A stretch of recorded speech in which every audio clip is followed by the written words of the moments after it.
It's a Saturday night in October. You're standing in a cold parking lot holding $40. In a minute, you're going to hand it to a complete stranger. In exchange, that stranger promises the people you have never met will hunt you through a dark building. You know it's coming. You are paying for it to come. And when you burst out the far end, heart slamming, lungs burning, you'll turn to your friends and say the same four words everyone says. That was so good. Nothing about that sentence should make sense. Fear is the one thing your brain works hardest to avoid. So why does it feel incredible to buy it? The answer involves a Danish heart experiment, a man who sued a haunted house and lost, and a business that earns its entire year in about 14 nights. Once you see the machine, you'll never walk through one the same way again. Start with the line, because the line is not an accident. A haunted house is a pipe, and you are the water. Industry guides pace walkthroughs at roughly 20 to 40 guests every 15 minutes, about 300 people an hour. Groups go in spaced apart, so every scare has time to reset before the next batch arrives. And here's the first trick. When a monster lunges at your group, notice which direction you run. Forward. Always forward. Scaring you toward the exit isn't just theater. It keeps the pipe flowing. That actor is moving inventory. Now the inside. In 2020, researchers from Aarhus University strapped heart monitors onto 110 volunteers at a commercial haunted house in Denmark and filmed their faces at the scariest moments. They found something beautiful. Fear and fun sit on a curve. Too little fear and you're bored. Too much and it's just misery. Enjoyment peaks in a narrow band in the middle. A sweet spot.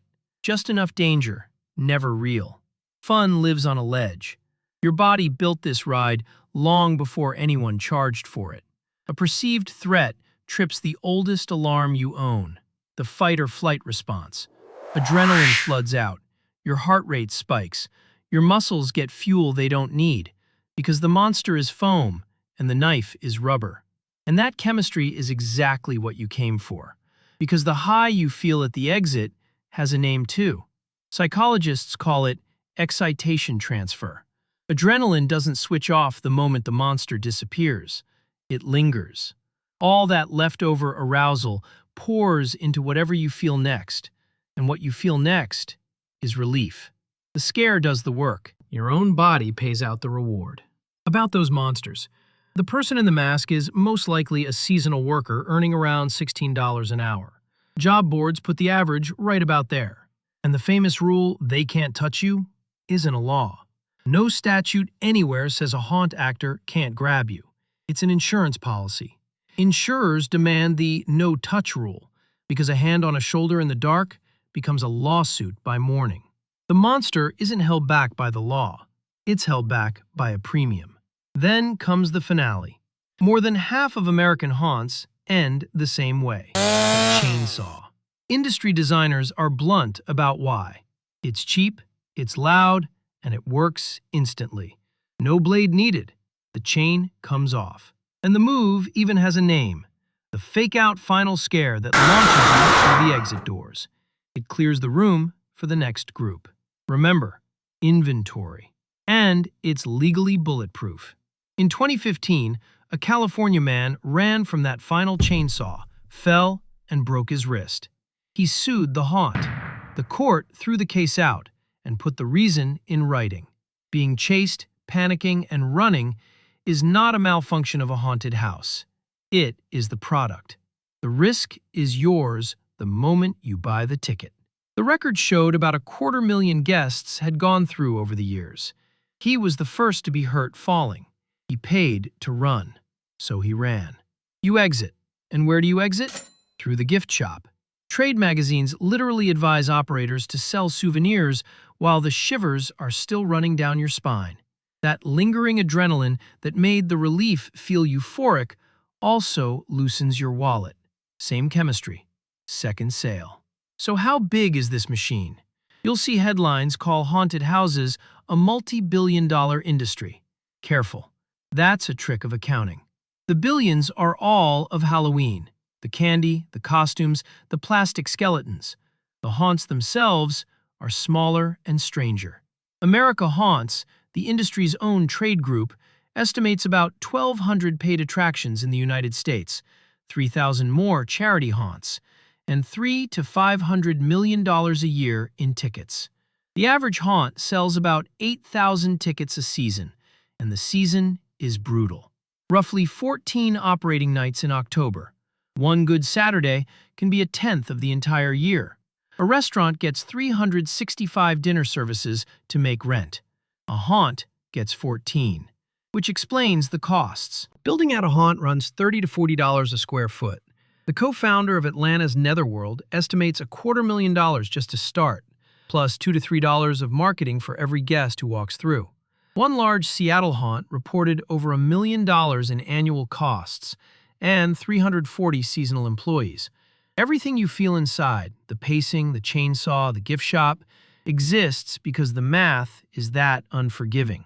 And when the math is unforgiving, you don't just sell fear. You sell it in tears. At Universal's Halloween Horror Nights, a regular night runs roughly $77 to $135. Skipping the lines costs around $170 to $300.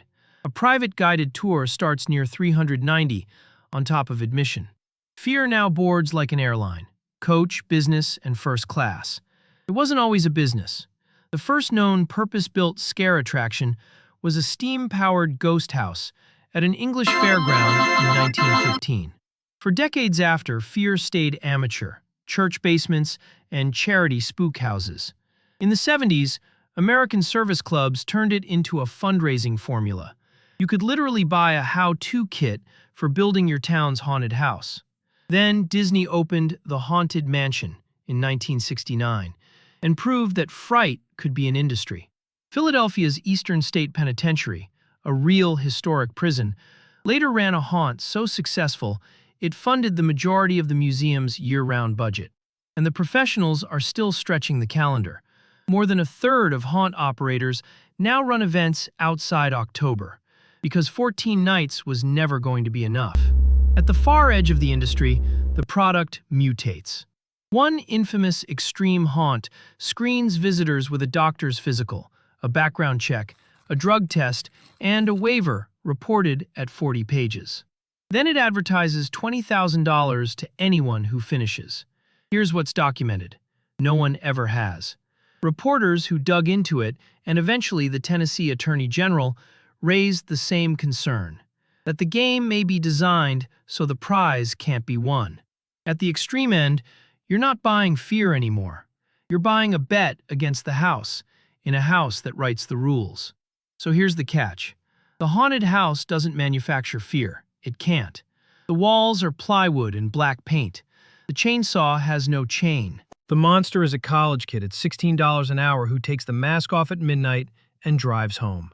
Every scream in that building is brewed in your own body by an alarm system older than fire, ringing in a place where nothing can actually reach you. That's the real product. Danger with the teeth pulled. A dose of your own chemistry in a building designed to make it safe to feel. There's even evidence the practice pays off. During the pandemic, a study of 310 people found that horror fans reported less psychological distress than everyone else. They had rehearsed. So on some October Saturday, when you hand a stranger your $40, understand the deal. You aren't paying them to scare you. You're paying them to prove for 8 terrifying minutes that the oldest alarm you own still works, and that you can survive it ringing. That was so good.